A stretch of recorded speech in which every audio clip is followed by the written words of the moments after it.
સૌરાષ્ટ્રના અનેક જિલ્લામાં પણ બરબાદીનું માવઠું વરસ્યું છે। ભાવનગર રાજકોટ હાઈવે પરના ગ્રામ્ય વિસ્તારોમાં કમોસમી વરસાદ છે।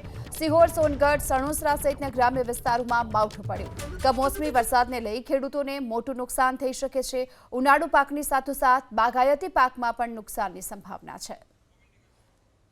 ભાવનગર જિલ્લામાં પણ હાલ કમોસમી વરસાદ જોવા મળી રહ્યો છે।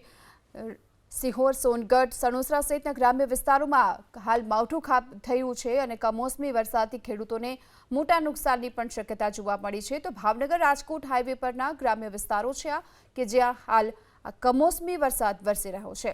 તો ઉનાળુ પાકની સાથોસાથ બાગાયતી પાકને પણ નુકસાનની સંભાવના હાલ તો જોવામાં આવી રહી છે। હવામાન વિભાગે જો કે આગામી 5 દિવસ સુધી વરસાદની સંભાવના વ્યક્ત કરી છે અને તેના કારણે હાલ સૌરાષ્ટ્રભરના મોટાભાગના વિસ્તારોમાં વરસાદની શરૂઆત થઈ ચૂકી છે। વધુ વિગતો મેળવીએ સંવાદદાતા પાર્થ આપણી સાથે જોડાઈ ચૂક્યા છે। પાર્થ, અત્યારે હાલ શું સ્થિતિ ભાવનગરની?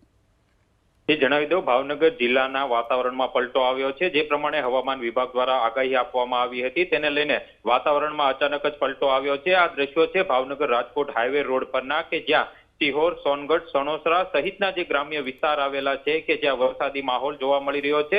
એક તરફ કાળઝાળ ગરમી વચ્ચે આ જે વરસાદ વરસી રહ્યો છે તેના કારણે લોકોએ આંશિક રાહત મેળવી છે, પરંતુ જે બીજી તરફ આ જે વરસાદ વધ્યો છે તેના કારણે ખેડૂતોની ચિંતા વધી છે। ખાસ કરીને ઉનાળુ પાકની અંદર બાજરી, માંડવી, તલ સહિતનો જે સૂકો ઘાસચારો હોય છે કે જેમાં વ્યાપક નુકસાની જવાની ભીતિ સેવાઈ રહી છે। બીજી તરફ બાગાયતી પાકમાં પણ કેરી, ચીકુ, સરગવા જેવો વાવેતર ભાવનગર જિલ્લામાં ખૂબ જ થાય છે, પરંતુ જે વરસાદ વરસી રહ્યો છે તેના કારણે ખેડૂતોની ચિંતામાં વ્યાપક વધારો જોવા મળી રહ્યો છે।